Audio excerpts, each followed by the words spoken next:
Hello दोस्तों, आप सबका स्वागत है आपके अपने यूट्यूब चैनल में। आज हम ई रूपी प्लेटफॉर्म के बारे में बात करने वाले हैं। आपने सुना होगा कि हाल ही में मोदी जी ने ई रूपी प्लेटफॉर्म लॉन्च किया है 2 अगस्त को। आज हम उसके बारे में बात करने वाले हैं। मोदी गवर्नमेंट ने टेक्नोलॉजी का बहुत ही बढ़िया यूज़ करते हुए एक नया प्लेटफॉर्म लॉन्च किया है जिसका नाम ई रुपए है। ये एक प्रीपेड ई वाउचर की तरह है। काम कैसे करता है ये इसके बारे में हम सारा डिस्कस करेंगे।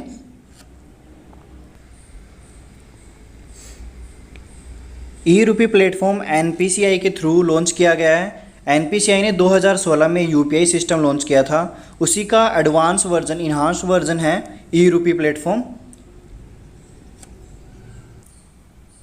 ये प्लेटफॉर्म डायरेक्ट बेनिफिट ट्रांसफ़र के अंदर जितनी भी स्कीम्स आती हैं उनमें ये यूज होने वाला है। इसके अंदर बेनिफिशरी को अमाउंट ना दे के सरकार एक क्यूआर कोड या एसएमएस सेंड करेगी जो कि एक पर्टिकुलर स्पेसिफिक पर्पज़ के लिए ही यूज़ होगा। अभी क्या होता है कि हमारे अकाउंट में, बैंक अकाउंट में गवर्नमेंट अमाउंट सेंड कर दिए, कोई भी सब्सिडी की या कोई भी अमाउंट, तो हम उसको कहीं भी यूज़ कर सकते हैं, उसका कोई भी रिकॉर्ड नहीं रहता है। अब जो नया सिस्टम बना है इसमें कस्टमर जिस काम के लिए हमें रुपीज़ मिले उसी काम के लिए हम उसको यूज कर सकते हैं, दूसरे काम में हम उसको यूज नहीं कर सकते। इसको हम और डिटेल में आगे चलो देखते हैं क्या चीज़ है। ये एक क्यूआर कोड के थ्रू, या अगर आपके पास सिंपल फ़ोन है, फीचर फ़ोन है, तो आपको एक एसएमएस के ज़रिए ही अमाउंट मिलेगा। इसके लिए आपके पास स्मार्टफोन होना कंपलसरी नहीं है।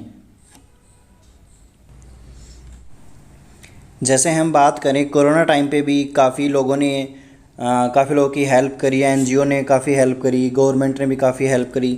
जैसे मास्क खरीदने के लिए किसी ने 20 रुपये इश्यू करे, लेकिन एंड यूजर तक पहुंचते पहुंचते केवल 2 रुपये का मास्क ही उसको मिला, बीच में 18 रुपये गायब हो गए।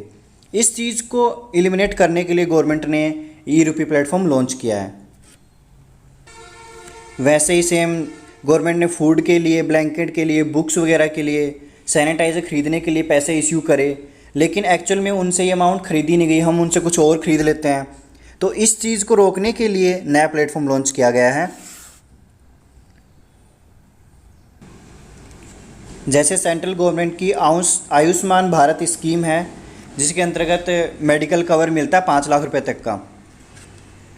तो वो कवर सही जगह यूज़ होने के लिए कि केवल मेडिकल में ही उस कवर का हम यूज़ कर सकें, तो उसके लिए गवर्नमेंट अब क्या करेगी, क्यूआर कोड दे दिया जाएगा 5 लाख रुपए तक का, जो कि केवल हॉस्पिटल में ही चलेगा।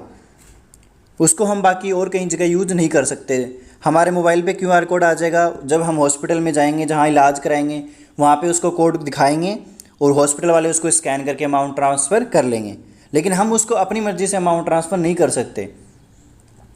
जैसे लेट सपोज हम सोचें कि बच्चों के लिए हम खिलौने ख़रीद लेते हैं, अगर वहाँ हम खिलौने की दुकान पे जाएं तो वहाँ पे हम इस कोड का यूज़ नहीं कर पाएंगे। अमाउंट होगी एक्चुअल, लेकिन केवल मेडिकल के लिए या केवल हॉस्पिटल में या जो स्टोर्स हैं मेडिसिन के, वहाँ पे हम उसको यूज़ कर पाएंगे, दूसरी जगह उसको यूज़ नहीं कर सकते। गवर्नमेंट वुमेन एम्पावरमेंट के लिए पैसे जारी करती है, गर्ल्स को बुक्स वगैरह ख़रीदने के लिए पैसे देती है। लेकिन कुछ लोग क्या करते हैं कि बुक्स, चलो 2-3 बुक्स खरीद ली, बाकी नहीं खरीदी, वो कहीं और यूज़ कर लिया। जैसे आप देख सकते हैं कि चलो ब्यूटी पार्लर में उसको यूज़ कर लिया, या कहीं और जाके उस पैसे का हमने यूज कर लिया। लेकिन अब इसमें ऐसा नहीं हो पाएगा। हम केवल उस अमाउंट से बुक्स ही खरीद सकते हैं, या हाँ कोई कॉलेज फ़ीस के लिए अगर क्यूआर कोड जारी हुआ है तो केवल हम कॉलेज फ़ीस ही भर सकते हैं। वैसे ही सेम फार्मर्स के लिए जो स्कीम चलने वाली होती हैं, जैसे गवर्नमेंट यूरिया खाद के लिए या डीएपी खाद या कोई भी और फर्टिलाइज़र के लिए फ़ंड जारी करती है किसानों के लिए। कई किसान उसको यूज़ फर्टिलाइज़र्स की जगह यूज ना करके उसको और यूज कर लेते हैं। जैसे कि किसी ने मोबाइल ख़रीद लिया, किसी ने कुछ और सामान ख़रीद लिया, अपने हिसाब से उस पैसे का हम यूज़ कर लेते हैं।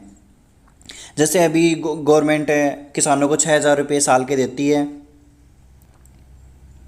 जो कि फार्मर के अकाउंट में डायरेक्ट जाते हैं। अब उन 6,000 का कोई भी किसान कुछ भी सामान खरीद सकता है, उसके लिए कोई रिस्ट्रिक्शन नहीं है। अब जैसे कि गवर्नमेंट हो सकता है ये वाली स्कीम को भी रुपए प्लेटफॉर्म पे ले आए, 6,000 का भी एक तरीके से कूपन मिलेगा, एक क्यूआर कोड मिलेगा, उसके बाद किसान केवल जो फार्मर्स के लिए यूजफुल चीज़ें हैं जैसे फर्टिलाइज़र्स हो गए या कुछ और सामान हो गया, केवल उन्हीं दुकानों पे वो कोड चलेगा, बाकी काम में ये कोड नहीं आ सकता। तो एक तरीके से गवर्नमेंट डाइवर्जेशन ऑफ फंड रोकना चाहती है, उसके लिए प्लेटफॉर्म लॉन्च किया गया है। अगर हम कॉर्पोरेट लेवल पे बात करें तो कई बड़ी बड़ी कंपनियां अपने एम्प्लॉयज़ को फील्ड में काम करने के लिए, जैसे किसी को दूर दूर जाना होता है तो उनको होटल बुकिंग के लिए अमाउंट देती है। Let suppose Indian oil company का कोई एम्प्लॉई है जो दिल्ली से बॉम्बे गया है कोई भी कंपनी के काम से, उसको इंडियन ऑयल कंपनी ने 20,000 रुपये दे दिए कि आप चलो वहाँ पे ताज होटल में रहना, जिससे कि अपनी कंपनी का भी नाम होए कि चलो बड़े होटल में रुक रहे हैं, उसको जाने लोग, बड़े बड़े लोगों तक नाम पहुँचे। लेकिन एम्प्लॉई क्या करते हैं कि चलो यार मैं छोटे होटल में रह लेता हूँ, 20,000 रुपये बचा लेता हूँ, कोई 2-3 हज़ार के होटल ले लेता हूँ, और वो बड़े होटल में नहीं रुकता। लेकिन कंपनी ने तो 20,000 रुपये दे दिए, कंपनी का तो 20,000 रुपये गए।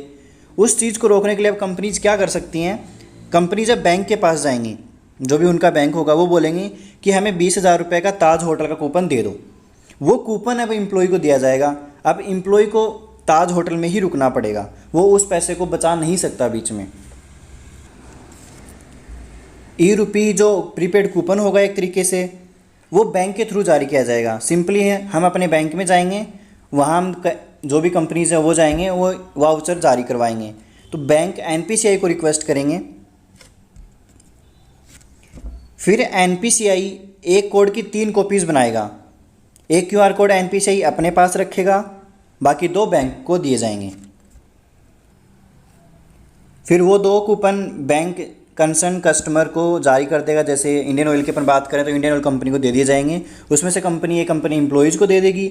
एक जहाँ के लिए बनवाया, जैसे ताज होटल के लिए बनवाया, तो एक ताज होटल में सेंड कर दिया जाएगा कि ये कूपन है, ये हमारे एम्प्लॉयज़ यहाँ पे आने हैं, तो उनके लिए ये क्यूआर कोड एलिजिबल हो जाए। तो सेम अमाउंट जिसके लिए जारी की गई वो उसी जगह यूज़ हो रही है। यही ई-रुपी प्लेटफॉर्म का मोटिव है कि इस अमाउंट को सही जगह यूज़ किया जाए। अगर हम ई-रुपी प्लेटफॉर्म के फीचर्स की बात करें तो इसके लिए आपको कोई भी डेटा नेटवर्क नहीं चाहिए, कोई भी वाईफाई नहीं चाहिए, आपके पास स्मार्टफोन हो या ना हो, आप में इंटरनेट है या नहीं है, इसके लिए कोई भी रजिस्ट्रेशन नहीं करना होता। जैसे अगर आपके पास यूपीआई ऐप है, आजकल हम यूपीआई ऐप से स्कैन करते हैं, तो हमारे पास ऐप होनी चाहिए। ऐप हमें पहले रजिस्टर करनी पड़ती है, फिर हमारा रजिस्टर्ड नंबर भी मोबाइल में होना चाहिए। तो इसके अंदर हमें कोई भी ऐप की ज़रूरत नहीं है, कोई भी मोबाइल बैंकिंग ऐप की ज़रूरत नहीं है, कोई भी यूपीआई ऐप की ज़रूरत नहीं पड़ेगी, ना ही इस पे कोई लिमिट है। आप जितने मर्जी का अमाउंट का ई वाउचर बनवा सकते हैं। अभी फ़ोन पे या यूपीआई जो भी लिमिट होती है वो फिक्स है बैंक के थ्रू कि हम लाख रुपए तक ही ट्रांसफ़र कर सकते हैं। इसमें ऐसी कोई भी लिमिट नहीं रखी गई है। कंपनियां या फिर जो भी जितनी भी अमाउंट का वाउचर बनाना चाहिए हम बना सकते हैं। जैसे आम पर्सन भी किसी को अगर कुछ डोनेट करना चाहिए, अगर कोई देखे कि मैंने 100 लोगों को खाना खिलाना है, तो इस वाउचर के ज़रिए यदि 100 वाउचर ख़रीद ले, फिर वो वाउचर होटल वालों को दे दे कि आपके थ्रू यहाँ पे 100 लोग आएंगे जिनके पास ये क्यूआर कोड मिले, आप उनको खाना दे दीजिए। तो जो अमाउंट जारी की गई फूड के लिए, तो ये फूड पे ही यूज़ होगी। ये मोदी गवर्नमेंट का बहुत ही बड़ा कदम है डिजिटल की ओर, डिजिटलाइजेशन की ओर, डिजिटल इंडिया की तरफ। बहुत ही बढ़िया स्कीम, बहुत ही बढ़िया प्लेटफॉर्म लॉन्च किया गया है। ऐसे ही और वीडियोस देखने के लिए हमारे चैनल विजय बैंकिंग पॉइंट को आप लोग शेयर करें, लाइक करें, सब्सक्राइब करें, और आगे इसको वीडियोस देखने के लिए सब्सक्राइब, नोटिफिकेशन बेल ऑन करके रखें, ताकि हमारे आने वाले अपकमिंग वीडियोस जल्दी आपके पास सबसे पहले पहुंच सकें।